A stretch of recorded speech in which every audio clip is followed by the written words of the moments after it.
हाँ जी। हाँ। शनि तो दुख देने वाला है। हैं? शनि तो दुख देने वाला है, ईश्वर तो सुख देने वाला है। शनि? हाँ, लेकिन शनीश्वर क्यों बोलते? शनि दुख देने वाला है, लेकिन शनि के बारे में एक बात और पक्की है कि जिसके साथ दोस्ती कर लेता है उसके साथ पक्की दोस्ती निभाता है। तो सबको दुख देने वाला है या दोस्तों को सुख देने वाला भी है? नहीं तो शनि की पूजा क्यों होती है? प्योरिटी के आधार पर पूजा होती है,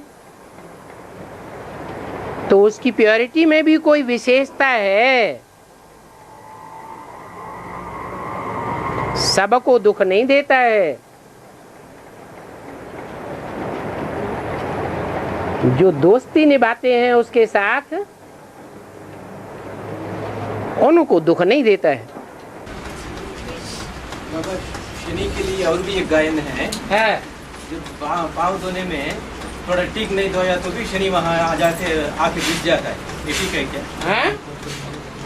पाँव धोने में ठीक नहीं धोया तो भी उस ठीक नहीं धोया तो साफ ठीक नहीं हुआ ना, उस जगह में आकर शनि घुस जाता है। शनि की दशा शुरू होता है ना, तब वो घुसने के समय तो ठीक नहीं धोया तो उसी जगह में आके वो घुस जाता है, ऐसा कहते हैं। अंदर आने का समय पाँव नहीं धोने से जल्दी आ जाते अंदर करके बोलते हैं। बुद्धि रूपी पाँव की बात है। बुद्धि रूपी पाँव धोना ही है तो ठीक रीत से धोना चाहिए। आधा धोया, आधा कीचड़ लगा रह गया, लब्बड़ जब्बड़ काम किया, तो ये तो ठीक बात नहीं है। तो अच्छी बात है या खराब बात है? एक्यूरेट काम करो। पांव धोने वाले केवट ने पांव धोया है और ठीक से पांव नहीं धोया। राम के पांव धोए ना केवट ने। हाँ, तो नाव पर कब चढ़ाया? पांव अच्छी तरह साफ किए, फिर साफ करके नाव पर चढ़ाया। उनका बोझ किसके ऊपर डाला? नाव के ऊपर। तो ये नवैया का मिसाल दिया है। क्या नवैया कैसी होती है? ऐसी होती है। होती है कि नहीं? तो जो ऐसी नवैया है वो कठबुद्धि नवैया है तो कठबुद्धि, लेकिन उसके ऊपर भी चढ़ने तब देंगे जब अच्छी तरह से बुद्धि रूपी पांव साफ हो जाएं। तो भले पूरा बोझ डाल दो। क्या भगवान जो है जब आता है तो गोवर्धन पर्वत उठाए लेता है। गौओं को बढ़ाने वाला पहाड़ का पहाड़ ही उठाए लेता है। कितनी गौएं? 16,108 गौएं। जो प्रिंस से बनती हैं, राज परिवार के भांति बनते हैं जन्म जन्मांतर, और सारे संसार का बोझ उठाने के निमित्त बनते हैं। उस गोवर्धन पहाड़ का सारा बोझ किसके ऊपर रख दिया है? कनिष्ठिका छोटी सी उंगली के ऊपर रख दिया। उसे नवैया कह दो या कनिष्ठिका कह दो। तो धोने वाला अगर ठीक से बुद्ध रूपी पांव नहीं धोएगा, आधा धोएगा और आधी बुद्धि इधर उधर लगा देगा, तो अनुष्ठान सफल नहीं होगा। तो शनिदेव कोई बुरा काम तो नहीं करता है, हाँ वो दंड विधान कर देता है। ये श्रीमत के बरखिलाफ बात हो गई, क्योंकि दंड विधान करना, ला अपने हाथ में लेना, ये अच्छी बात नहीं है। इसलिए देवता तो है, लेकिन नीची कोटि का देवता माना जाता है। ऊंची कोटि का देवता, ऊंची कोटि का ग्रह नहीं माना जाता। और है हाँ, क्या हुआ? शेरी का वाहन का हाँ सवारी। हाँ जी, हाँ जी, हाँ जी। जो अरे जैसा देवता वैसा उसका नेग, जैसा नाई वैसा उसका नेग। ऊंचा आदमी होगा तो ऊंचा उसका फर्नीचर होगा या टूटा फूटा फर्नीचर होगा? है ऊंचा ही फर्नीचर होगा। तो देवता है निष्कृष्ट कोटि का, तो निष्कृष्ट कोटि के धर्म से कनेक्टेड होगा या सूर्यवंशियों से कनेक्टेड होगा? है जो निष्कृष्ट कोटि का धर्म है, आर्य समाज। जहां देखी तबा बारात, वहीं बिताई सारी रात, अवसरवादी। किसी धर्म के ऊपर उनको श्रद्धा नहीं पक्की बैठती, हमेशा के लिए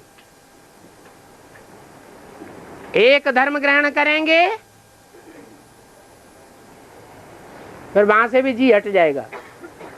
दूसरा धर्म पिता आया, दूसरे धर्म में चले गए। तीसरा धर्म पिता आया, तीसरे धर्म में चले गए। तो उनका अभ्यास पक्का हो जाता है, किसी धर्म पर उनको श्रद्धा बैठती नहीं। धर्म निरपेक्ष बुद्धि हो जाती है। हमें कोई धर्म की अपेक्षा नहीं है, कोई भी धर्म को मानो, हमको वोट देते रहो। तो उनका जो गुरु होता है, किनका? आर्य समाजियों का जो गुरु होता है, वो कौन सा गुरु है? हाँ जी, वो गुरु है जो कांव कांव करने वालों की सवारी करता है। कौआ क्या करता है? हाँ, खुद भी गंध खाता है और कांव कांव करके सबको बुलाता है, आओ 5 स्टार होटल खुले हुए हैं।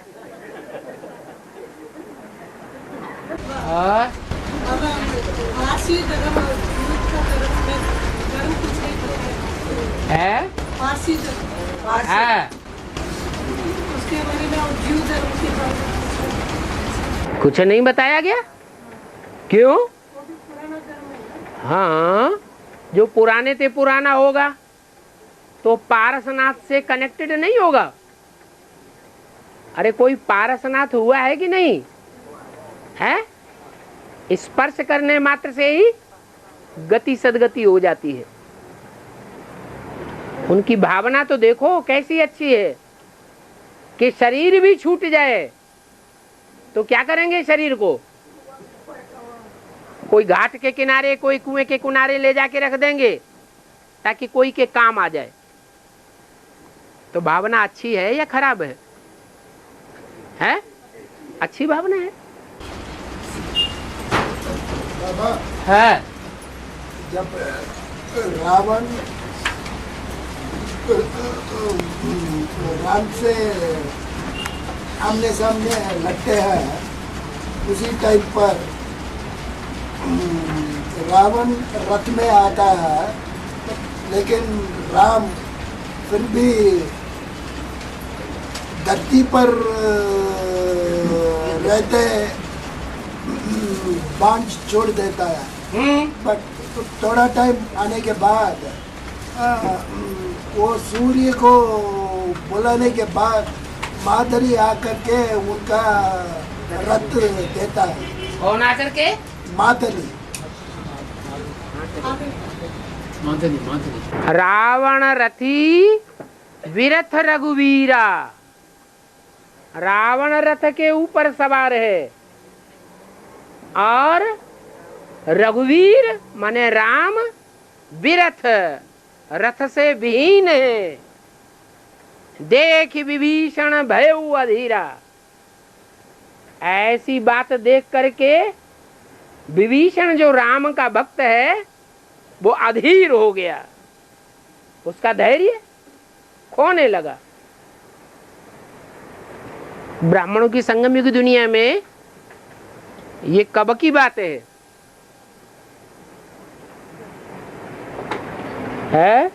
समझ में नहीं आता बाबा। समझ में क्यों नहीं आता है? राम वाली आत्मा यज्ञ के आदि में जब शरीर छोड़ देती है तो शरीर छोड़ने के बाद वो दूसरा जन्म लेकर ब्राह्मणत्व ग्रहण करती है या नहीं करती है? करती है। जब दूसरा शरीर लेती है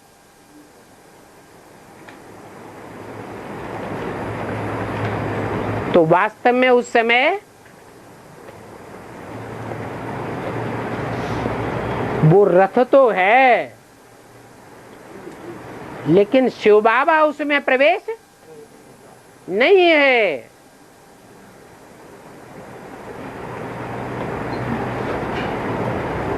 तो रथी संपन्न कहा जाएगा या असंपन्न कहा जाएगा? और ब्रह्मा में सुप्रीम सोल प्रवेश करता था, लेकिन वो रूप जिसने 10 धर्मों का तामसी रूप संसार के सामने प्रत्यक्ष कर दिया, मृत्युलोक में या अमरलोक में है? मृत्युलोक में। तो किसका रूप हुआ? राम का रूप हुआ या रावण का रूप हुआ? रावण का रूप हुआ। वो रथी हो गया। क्या? और जो राम वाली आत्मा है रथ विहीन हो गई। फिर उनको भी रथ चाहिए कि नहीं चाहिए? हाँ, रथ ही नहीं भागीरथ कहा जाता है। वो तो टेम्परेरी था, फिर भी वो कैसा रथ हो जाता है? हैं? मुकर्रर रथ हो जाता है। और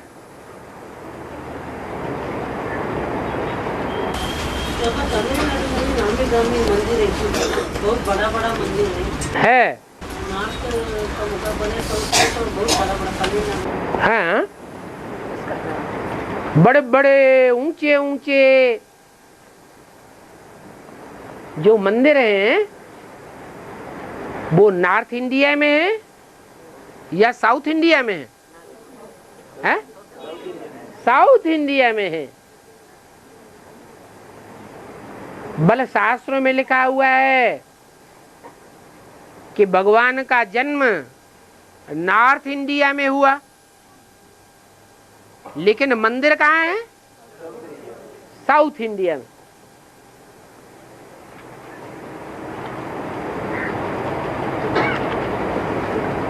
तो दक्षिण भारत है भारत का विदेश,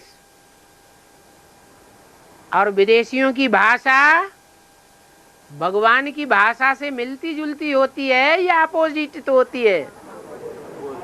अपोजिट भाषा होती है। इसलिए ज्ञान की गुह्यता को उतना नहीं पकड़ पाते जितना नॉर्थ इंडिया वाले जल्दी पकड़ लेते हैं। तो ज्ञान बुद्धि में न पकड़ पाने के कारण जो भगवान की पकड़ है वो विदेशियों को अच्छी होती है या स्वदेशियों को अच्छी होती है? स्वदेशी बुद्धि रूपी हाथ से अच्छी तरह पकड़ लेते हैं, क्योंकि भाषा मातृभाषा हो जाती है। जो माँ बाप की भाषा वो बच्चों की भाषा हो जाती है। अब यहाँ सवाल पैदा ये होता है, आत्मा विदेशी होती है या शरीर विदेशी होता है? है? शरीर विदेशी होता है। तो दक्षिण भारत में जिन्होंने जन्म लिया है वो शरीर से जन्म लिया है। कोई गारंटी तो नहीं है कि उनकी आत्मा स्वदेशी है या विदेशी है? है? अरे इस बात की गारंटी कौन देगा कि दक्षिण भारत में रहने वाले जो शरीरधारी हैं, दूसरे भाषा भाषी हैं, ब्राह्मण, वो जन्म जन्मांतर के स्वदेशी हैं, उनकी आत्मा या विदेशी है? है? आत्मा जन्म जन्मांतर दक्षिण भारत में ही जन्म लेती रही। अगर जन्म जन्मांतर दक्षिण भारत में ही जन्म लेती रही तो कहेंगे विदेशी। अगर लास्ट जन्म में आके दक्षिण भारत में जन्म लिया और इससे पहले के 62 जन्म नॉर्थ इंडिया में लिए तो उन आत्माओं को दक्षिण भारत में जन्म लेने के बावजूद भी स्वदेशी कहेंगे या विदेशी कहेंगे? हैं? कहीं कुछ कह देते, कहीं कुछ। अगर जन्म जन्मांतर नॉर्थ इंडिया में कोई ने जन्म लिया और इस आखिरी जन्म में साउथ इंडिया में जन्म लिया तो उन आत्माओं को स्वदेशी कहेंगे या विदेशी कहेंगे? स्वदेशी कहेंगे ना। और फिर उनकी पहचान भी कोई होगी कि नहीं होगी? है? क्या पहचान होगी? है? नहीं, उनकी पहचान होगी कि भले विदेश में जन्म लिया, शरीर विदेशी है, इसके बावजूद भी ज्ञान में आने के बाद चाहे बूढ़ी माता ही क्यों न हो, हिंदी जल्दी जल्दी सीख जाएगी। सीखेगी या नहीं सीखेगी? सीख जाएगी। भाई भी तो ये मिसाल दिया, भाई तो और ही जल्दी सीख लेते हैं क्योंकि बाहर विचरण करते हैं और माताएं तो घर में ही रहती हैं। तो बाहर विचरण करने के कारण बाहर के इंडिया में, ऑल इंडिया में हिंदी की बाहुल्य है या दूसरी भाषाओं का बाहुल्य है? हिंदी का बाहुल्य होने के कारण भाइयों को तो और सहज है।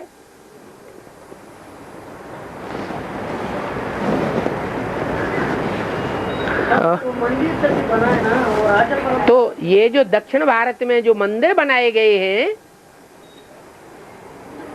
बड़े बड़े मंदिर, भव्य मंदिर बनाए गए हैं, वो इस बात की यादगार हैं। मंदिर किस बात की यादगार है? हैं? भगवान की यादगार हैं।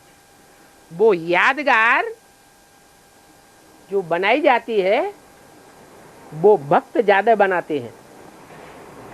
क्या भक्त यादगार बनाते हैं या ज्ञानी यादगार बनाते हैं? भक्त यादगार बनाते हैं, जड़ यादगार, जड़ मूर्तियां स्थापन करते हैं। तो इसलिए भारत में, दक्षिण भारत में बड़े बड़े भव्य मंदिर बने हुए हैं, क्योंकि ज्ञान उतनी गहराई तक नहीं ग्रहण कर पाते। इसलिए भक्ति मार्ग का अंश ज्यादा रह जाता है और बड़े बड़े मंदिर बनते हैं। सभी मंदिर बड़े बड़े बने हुए हैं, दक्षिण भारत से लेकर के है। हाँ, जो मूर्तियां हैं वो भी ऊंची ऊंची बनाते हैं और मंदिर भी ऊंचे ऊंचे बनाते हैं, गोपुर।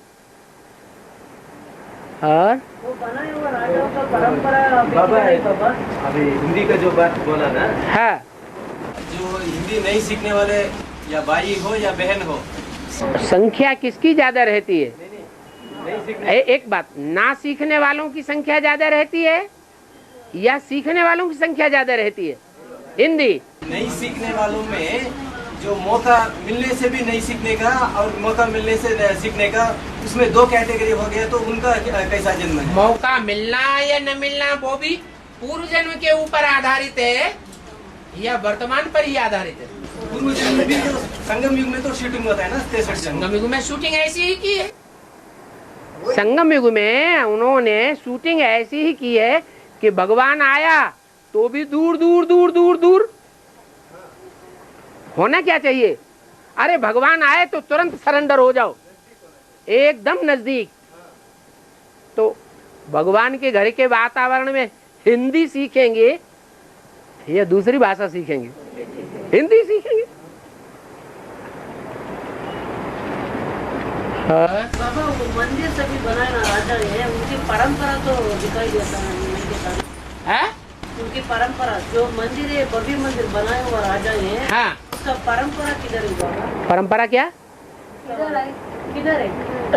परंपरा किधर है? रहना है ना, है? वहीं पे रहना है ना।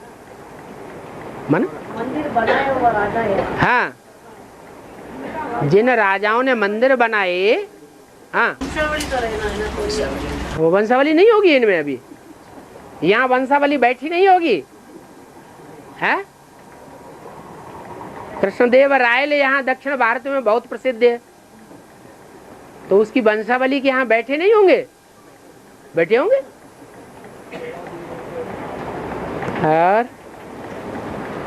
बाबा है द्वापर से जो आत्मा आते हैं वो बाबा के सम्मुख आते ही नहीं। है? द्वापर से जो आत्मा ये आते हैं परमधाम से, वो बाबा के सम्मुख आते ही नहीं है? तो उनका बैटरी कैसे चार्ज होगा? अभी नहीं आते हैं, लास्ट में आवेंगे या नहीं आवेंगे? बाबा माउंट आबू में होगा, उनको मिलने का मौका भी नहीं मिलेगा। बाबा ने बोला है कि बड़े बड़े जो धर्म पिताएं हैं वो भी अंत में आकर के बाप के सामने नमन करेंगे, माथा झुका करके वापस जावेंगे। तो सभी 500 करोड़ को भी मिलने का 500 करोड़ को नहीं, उनके जो मुखिया हैं वो बाप के सामने आके माथा झुका के जावेंगे। पर उनके फॉलोअर्स का बैटरी कैसे चार्ज होगा? जब वो मानेंगे, वो माथा झुका जाएंगे, तो उनके फॉलोअर्स भी माथा झुका जाएंगे।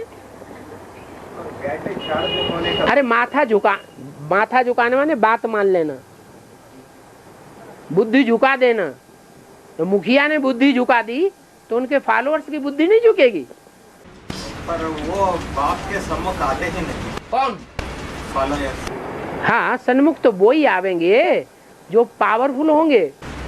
सम्मुख न आने से भी उनका बैटरी चार्ज होगी। ये कोई बात नहीं होती, याद करने से बैटरी चार्ज होती है या सन्मुख आने से बैटरी चार्ज होती है? सम्मुख आते ही तो ऐसा कहीं नहीं कहा। तुम बच्चे मेरे को जितना ही याद करेंगे उतना तुम्हारी बैटरी चार्ज होगी। देखने पर भी ये दर्शन करने की बात नहीं है, इन आंखों से भगवान का दर्शन होता भी नहीं है। दूर बैठे भी बांधेली माताएं भगवान बाप को पहचान लेती है।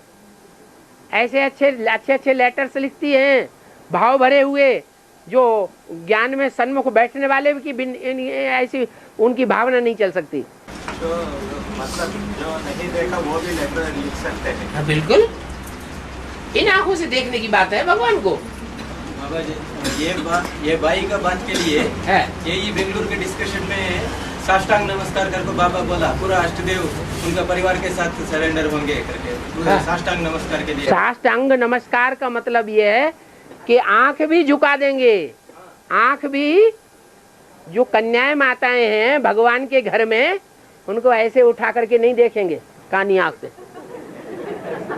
झुका देंगे आंख को, कोई भी अंग झुका देंगे।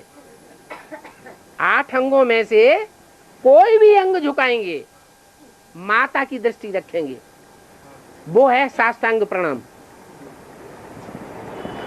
और नहीं, वो लास्ट डिस्कशन में ये भी बताया, जो साष्टांग नमस्कार जब अष्टदेव होता है तो उनका पूरा ग्रुप भी बाबा को सरेंडर होता है। ठीक है, हाँ, ये बाई का बात यही चला था ना, इसलिए बताया।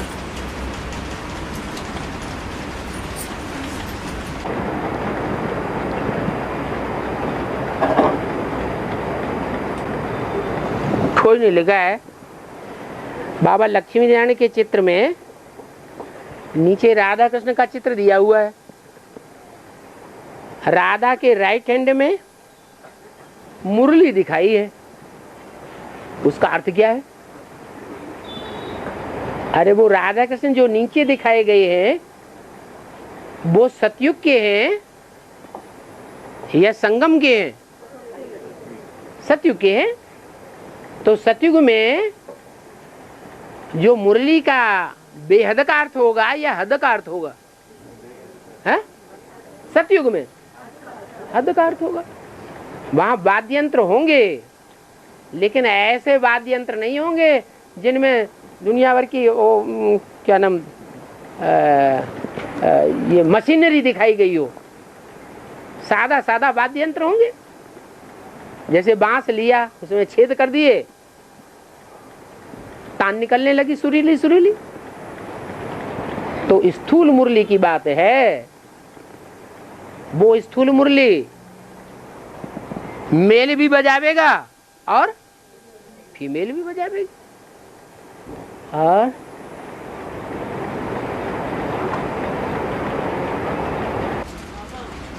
साउथ में गणेश को ब्रह्मचारी जैसा दिखाते हैं। गणेश को है उसमें तो ब्रह्मचारी रूप में दिखाते हैं। ब्रह्मा के रूप में ब्रह्मचारी के रूप में दिखाते हैं। ब्रह्मचारी दिखाते हैं। हाँ, लेकिन साउथ नॉर्थ में तो युगल रूप में दिखाते हैं।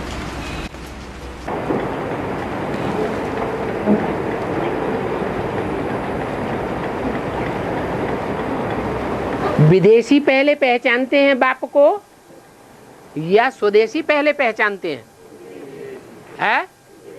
जब विदेशी बाप को पहले पहचानते हैं, विदेशी बाप को पहले पहचानते हैं, और स्वदेशी बाद में पहचानते हैं। तो जो गणेश का रूप है वो विदेशियों के पल्ले पहले वाला पड़ता है या बाद वाला पड़ता है? है? अरे आप बताइए ना। पहले वाला स्वरूप है गणेश का, ब्रह्मचारी रूप, वो पहले उनकी दृष्टि में आ जाता है। बाद में लंबा समय बीतने के बाद फिर स्वदेशी जो है वो बाप को पहचानते हैं। तब तक गणेश बड़ा हो जाता है। तो बड़ा हो जाएगा तो फिर शादीशुदा होगा कि नहीं होगा? है? और जब तक वो शादीशुदा होता है तब तक विदेशी जो हैं वो ज्ञान को पूरी रीत न पकड़ पाने के कारण बात भूल जाते हैं। तो भूल जाने के कारण उनके पल्ले जो बुद्धि में बात बैठी वो ब्रह्मचारी गणेश की बैठी या युगल गणेश की बैठी? ब्रह्मचारी गणेश तो उसी की पूजा होती है, उसी के मंदिर बनाते हैं। और बाबा है 108 चक्रवर्ती के बारे में थोड़ा ठीक से बताइए। 108 हाँ चक्रवर्ती के बारे में बताया ना, हाँ थोड़ा बात क्लैरिफिकेशन। 108 चकत्ती वाला कपड़ा पहनना है, ये बाबा ने बोला। और 8 चकत्ती हो सकती है। 8 भी हो सकती है, माना आगे चल के जब जोर से विनाश होगा, भूकंप आएंगे, बम फटेंगे, तो कल कारखाने रह जाएंगे? रह जाएंगे? है नहीं रह जाएंगे। तो कपड़ा मिलेगा है? तो कपड़ा जब मिलेगा ही नहीं, तो कपड़ा तो बहुत कॉस्टली हो जाएगा, सबको तो नसीब नहीं होगा। तो क्या करना पड़े? है चकत्तियां लगानी पड़ेंगी कि नहीं लगानी पड़ेंगी? लेकिन जो आदी होंगे चकत्तियां लगाने के, गरीब लोग, उनको तो कोई अंतर नहीं पड़ेगा। और जिनको शर्म आती है, अरे हम चकत्ती वाला कुर्ता क्यों पहनेंगे, तो वो तो बस उनकी तो हालत खराब हो जाएगी, हार्ट फेल होने लगेंगे। अभी से खरीद करके रखा है? सड़ जाएगा। बेहद का भी तो अर्थ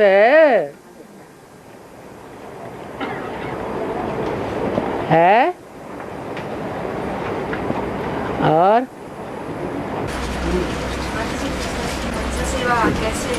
कैसे करना है? मनसा सेवा कैसे करना है?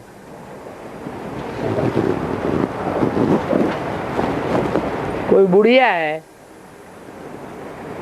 80 साल की, 90 साल की हो गई, हाथ पांव कांपते हैं, लाठी ले ले करके चलती है, हैं? और वो लक्ष्य ले और पूछे कि मैं शरीर की सेवा कैसे करूं, है? कर सकती है या नहीं कर सकती है? हैं? नहीं कर सकती। अच्छा चलो बुढ़िया नहीं है, कोई नौजवान है, लेकिन शरीर में टीबी की बीमारी ने पकड़ लिया, शरीर एकदम जर्जरित कमजोर हो गया। अब वो कहे कि मैं शरीर की सेवा कैसे करूं, तो क्या करना पड़े? शरीर की सेवा कैसे करूं, उसका सवाल मनसा का नहीं है, उसका सवाल क्या है? शरीर की सेवा कैसे करूं, शरीर से, शरीर के इंद्रियों से कैसे सेवा करूं दूसरों की। तो क्या कहना पड़ेगा कि भाई पहले ठीक तो हो जाओ, है? अरे शरीर जब तक तंदुरुस्त नहीं हो जाएगा तो दूसरों की सेवा कर सकेगा? नहीं कर सकेगा। ऐसे ही कोई पूछे मनसा सेवा कैसे करें, तो क्या जवाब आएगा? है मनसा पहले एकाग्र तो कर लो, प्रैक्टिस तो पक्की हो जाए। मनसा कितनी एकाग्र हुई है? जितना मन एकाग्र होगा उतनी मनसा सेवा का रिजल्ट निकलेगा, नहीं तो रिजल्ट ही नहीं आएगा। इसलिए जो सेवा मिले, तन की मिले, तन सक्षम है तो तन की सेवा करो। धन की सेवा मिले, धन से सक्षम है, सक्षम नहीं भी है, साधारण है, लेकिन पेट की 2 रोटी तो मिल सकती है, पाव भर आटा, पुरुषार्थ के लिए और ज्यादा तो नहीं चाहिए, तो धन की भी सेवा कर सकते हैं। और जिनके पास समय बहुत है, बड़े आदमी का बच्चा है, घर वालों का कोई बंधन नहीं है, तो ऐसी निर्बंधन आत्मा, उसके पास समय बहुत है, तो समय से सेवा कर सकता है कि नहीं कर सकता है? समय ईश्वरीय सेवा में लगाए।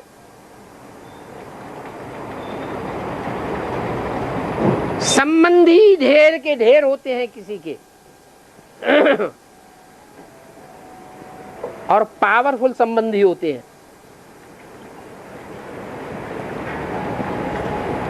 उन पावरफुल संबंधियों की ताकत ईश्वरीय सेवा में लगा सकता है कि नहीं लगा सकता है?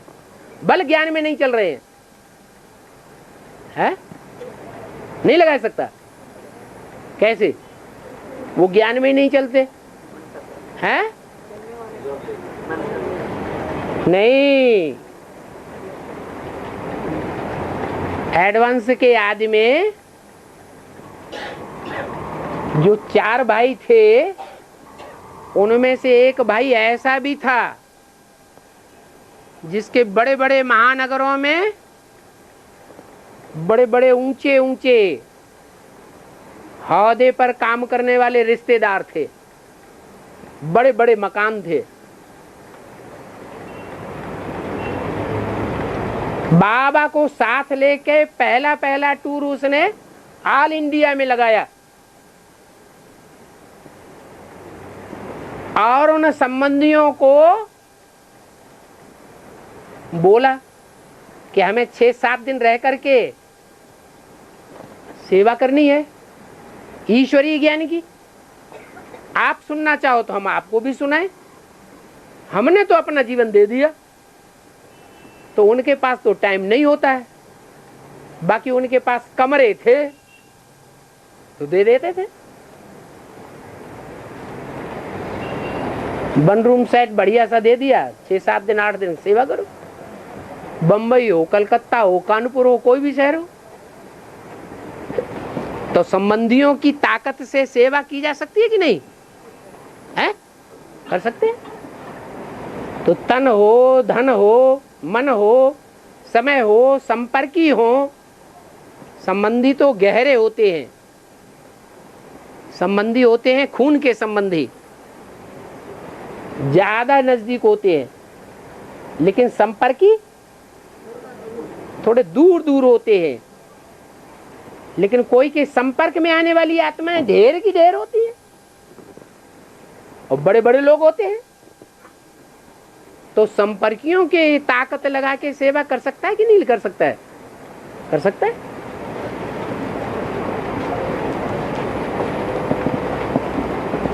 यहां कौन सी सेवा विशेष है? यहां मनसा की सेवा विशेष है, क्योंकि यहां मन बुद्धि रूपी आत्मा का ज्ञान दिया जाता है। आत्मा को प्रेफरेंस दिया जाता है। आत्मा मन बुद्धि को कहते हैं। तो आत्मा को पहले पावरफुल बनाना है, लेकिन वो पहले तो पावरफुल नहीं बन जाएगी। प्रैक्टिस करने से जितनी जिसने प्रैक्टिस की होगी आत्म की स्थिति में रहने की, बाप की याद करने की, उस प्रैक्टिस के अनुसार मनसा पावरफुल बनेगी। फिर मनसा सेवा कर सकता है। न करे भागदौड़ की सेवा, न करे वाचा की सेवा, न करे संपर्कियों की सेवा, संबंधियों की सेवा। मनसा सेवा ही इतनी पावरफुल हो जाए कि चारों तरफ से खिंच करके आत्मा उसके पास आने लगे। तो किसने पूछा था? जवाब मिला। क्या करना है मनसा सेवा के लिए? बताओ उन्हें अब समझा तो दो कि मनसा सेवा के लिए उनका प्रश्न था। मनसा के लिए सेवा के लिए क्या करें? तो जवाब तो दे दो उनको। क्या करना है? हैं? मन को एकाग्र करने की प्रैक्टिस करनी है। इसके लिए सब ताजी हरे भजो। 2 रोटी पेट को मिल गई तो बाकी कुछ भी नहीं करना है, सब छोड़ दो, याद में लग जाओ। आत्मिक स्थिति की प्रैक्टिस में लग जाओ।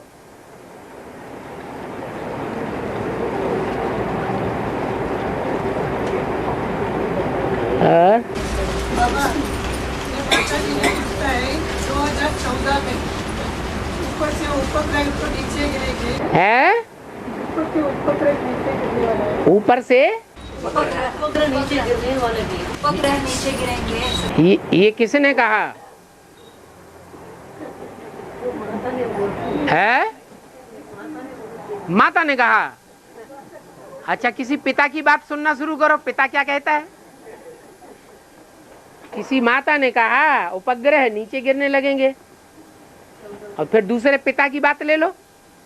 पिताएं भी बहुत हैं और माताएं भी बहुत हैं, तो किस किस की बात बुद्धि में रखेंगे और किसकी किसकी बात का फैसला करेंगे और करवाएंगे, हैं? और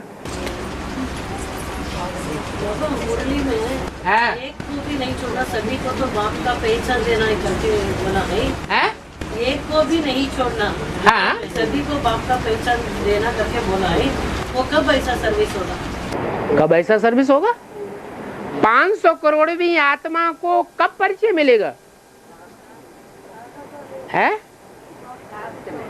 लास्ट में परिचय में 500 करोड़वीं आत्मा कलयुग के अंतिम जन्म में आवेगी, आएगी ना। एक ही जन्म लेगी और एक ही जन्म में उसे आधा सुख आधा दुख भोगना है। तो लास्ट में आने वाली जो आत्मा है परम धाम से,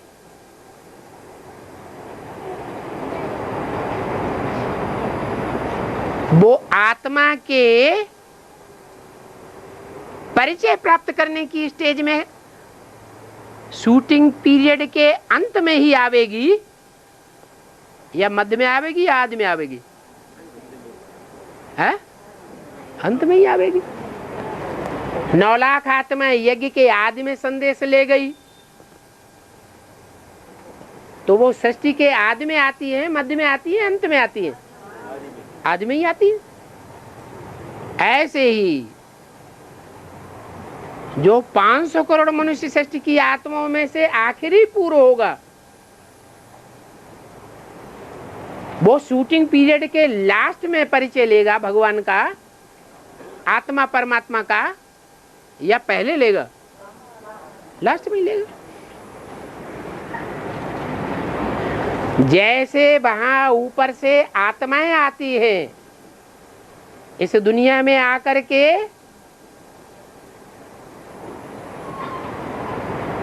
जीवन में आती है,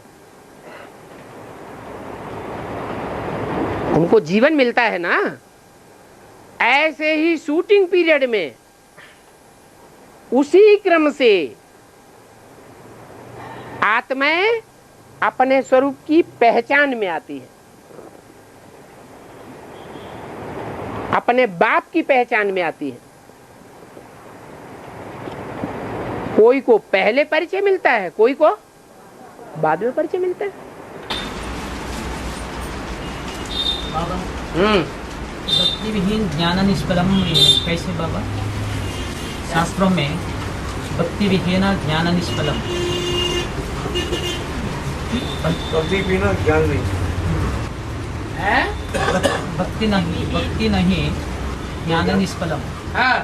आपने 63 जन्म में भक्ति नहीं की होगी तो ज्ञान का फल आपको मिल जाएगा? है? आपने 63 जन्म में जितनी भक्ति की होगी उतना ज्ञान का फल मिलेगा। अगर भक्ति नहीं की होगी, भक्ति के बिना ज्ञान निष्फल हो जाएगा। जिसने जास्ती भक्ति की होगी उसको जास्ती ज्ञान मिलेगा। अभी तो लास्ट पूर्ण हो गया, तमो प्रधान भक्ति हो गई तो तमो प्रधान ज्ञान मिल जाएगा। अभी भक्ति तमो प्रधान है या सतो प्रधान है? तमो प्रधान है। तो अब जो तमो प्रधान भक्ति करेगा तो ज्ञान कैसा उठाएगा? तमो प्रधान ज्ञान उठाएगा।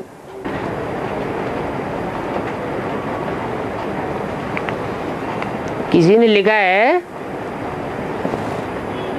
कोहनूर हीरा के 3 भाग करके एक भाग राजा के तख्त में लगाया गया। क्या? कहाँ लगाया गया? राजा के तख्त में। अकाल तख्त है ना, सिखों में कौन से तख्त का गायन है? अकाल तख्त, जिसके ऊपर बैठ करके राजा राज्य करता है। सारा आधार, सारा बोझा किसके ऊपर डाल देता है? तख्त के ऊपर डाल देता है। तो आधार कोहनूर ही, ऐसी मान्यता है को कोहनूर हीरा का एक हिस्सा तख्त में लगा दिया और दूसरा रानी के ताज में लगा दिया। क्या? अरे तख्त से ही थोड़ा ही काम चलेगा, है? राजा हो और उसकी रानी ना हो तो राज्य काम का है? कोई काम का नहीं। तो रानी भी है और उस रानी के जो जिम्मेवारी का ताज है उसमें वो हीरे का दूसरा हिस्सा भी लगा दिया गया। तीसरा राजदंड में रखा हुआ है। राजा का राजदंड होता है। ये भक्ति मार्ग की मान्यताएं हैं कि ज्ञान मार्ग की मान्यताएं हैं? दंड सतयुग त्रेता में होता है या द्वापर कलयुग में होता है? द्वापर कलयुग में दंड होता है। सतयुग त्रेता में दंड की बात नहीं है। तो राजदंड में कोहिनूर हीरा का तीसरा हिस्सा रखा हुआ है। इसका मतलब क्या है बताओ भाई? किसी की बुद्धि में आता है?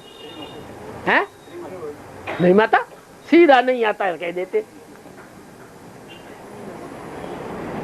अरे त्रिमूर्ति शिव कहा जाता है। क्या कहा जाता है? शिव की 3 मूर्तियां। तो जब त्रिमूर्ति कहा जाता है तो उसकी यादगार में 3 शेरों की लाट बनाई जाती है, 3 कपड़ों का झंडा बनाया जाता है।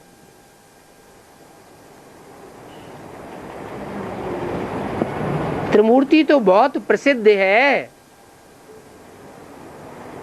वो 3 मूर्तियां जो स्थापना, पालना और विनाशकारी हैं, वो शिव की 3 मूर्तियां आदि से अंत तक काम करती हैं या नहीं करती हैं? हैं?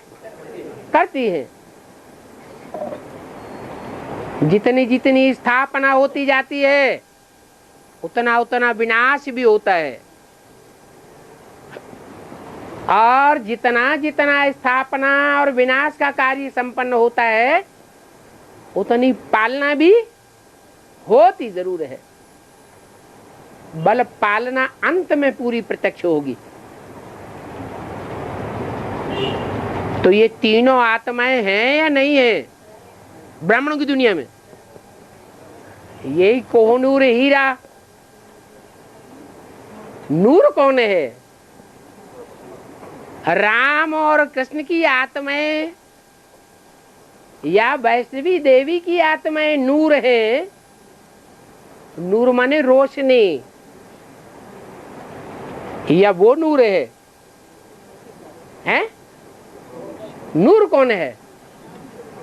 नूर तो आखिर सदैव जो नूर है वो तो शिव बाबा है ना। अरे वो ना आए तो हीरो पाटधारी प्रत्यक्ष होगा? है? नहीं होगा। तो उसके 3 रूप हैं, ब्रह्मा, विष्णु और शंकर। उनमें जो ब्रह्मा का रूप है वो आदि का संपन्न रूप है, या अंत में जो ब्रह्मा का रूप संपन्न होता है जगदम्बा के रूप में, उसका गायन है, पूजन है। अंत वाले का गायन पूजन है। इसलिए वो एक हिस्सा जो है उस जगदम्बा जो महाकाली के रूप में भी पार्ट बजाती है और राज करेगा खालसा, क्या राज्य भी करेगी विश्व का, वो आधार है किसका? जगत पिता का। तो वो हो गया राजा का तख्त, अकाल तख्त। दुनिया उसकी स्थिति को देख करके क्या समझती है? ये तख्त हिल रहा है, डूबा कि डूबा, गया कि गया। और बाबा क्या कहते हैं? सत्य की नैया हिलेगी डुलेगी लेकिन डूबेगी नहीं। इसलिए जो अकाल तख्त पर बैठने वाला है आराम से बैठा रहे, उसको कोई चिंता नहीं होनी चाहिए। दूसरों को संशय पैदा होता है, क्या पता नहीं रहे रहे या न रहे। तो वो तख्त है, वो एक हीरा का हिस्सा उसमें गया, दूसरा गया रानी के ताज में। राज्य में राजमाता ही सब कुछ होती है कि और भी कोई विशेष सहयोगी है राजा का? राजलक्ष्मी। तो जो राजलक्ष्मी कौन है? वैष्णवी। उसके ताज में है। कौन सा ताज है? प्योरिटी का ताज। उसकी प्योरिटी के ताज में वो हीरे का एक हिस्सा लगा हुआ है। और तीसरा राजदंड, क्या? जो राजा का दंड है। जैसे स्कूल में टीचर होता है ना, तो टीचर जैसे राजा होके बैठता है और सब स्टूडेंट कैसे बैठे हैं? प्रजा हो गई।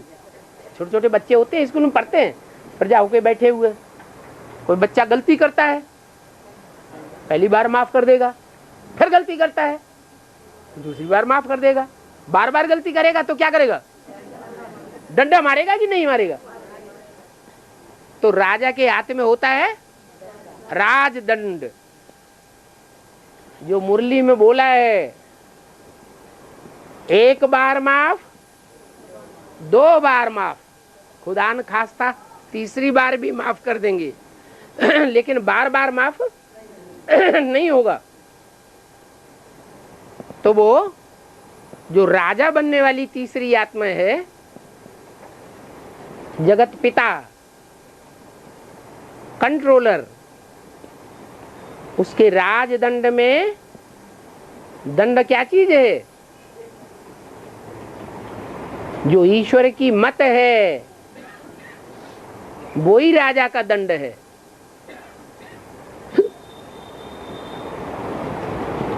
अपने भारत में सन्यासी होते हैं भांति भांति के।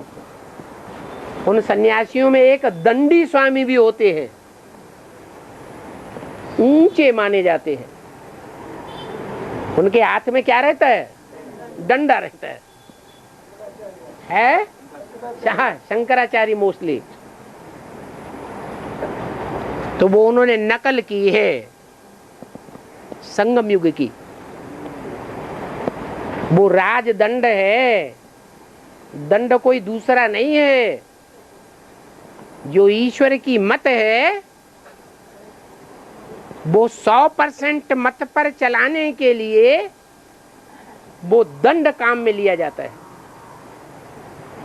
अभी कोई चले ना चले, 70-71 साल हो गए,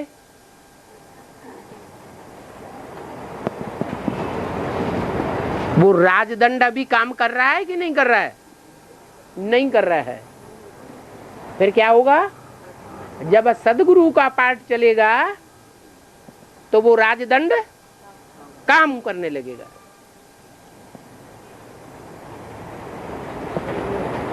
माँ माफ कर देती है, बाप बच्चों को माफ कर देता है, टीचर भी बार बार बच्चों को माफ करता है, क्योंकि इनकी उम्मीद लगी रहती है बच्चों में। लेकिन सदगुरु का पाठ इतना सख्त है कि वो माफ नहीं करता। तो तीसरा हिस्सा लगा हुआ है राजदंड में। बाकी ऐसे नहीं है कि जो वास्तव में जो कोहनूर हीरा है कहाँ रखा हुआ है आजकल? विदेश में रखा हुआ है, उसके 3 हिस्से कर दिए। ऐसा हिस्ट्री में कहीं आता है? हैं? कहीं हिस्ट्री में ऐसा आता है कि कोहनूर हीरा के 3 टुकड़े कर दिए गए? नहीं, ये पौराणिक मान्यता है, परंपरा से ये मान्यता चली आ रही है कोहनूर हीरा के बारे में। ये किस्सा उसमें गया बोला ना? है? ये किस्सा उसमें गया बोला? किसमें गया? उसमें ये किस्सा कुसुमे? कुसुमे क्या? अरे एक भाग तख्त में गया। तख्त माने आधार, जिस पर राजा बैठता है। वो तो समझ में आ गया। दूसरा रानी के ताज में, समझ में आ गया। और तीसरा राजदंड में, डंडा हाथ में पकड़ा जाता है ना, तो ये बुद्ध रूपी हाथ है जिसमें श्रीमत रूपी राजदंड पकड़ा जाता है। उस राजदंड से फिर क्या करते हैं? दंड देते हैं। इसलिए बोला है कि तुम्हारी रूहानी सेना का मार्शल कौन है? शंकर। वो मार्शल अंत में मार्शल लॉ लागू करेगा तो दंड देगा या नहीं देगा? देगा। किस आधार पर देगा? वो स्थूल दंडा चलाएगा क्या है? ऐसे पाठ बजेगा बच्चे, हाँ, मर जाएंगे, चल ही नहीं पाएंगे, अनिश्चय बुद्धि में आ जाएंगे, बोलने लग पड़ेंगे अरे रावण का राज्य है, जरा भी दया धर्म नहीं है।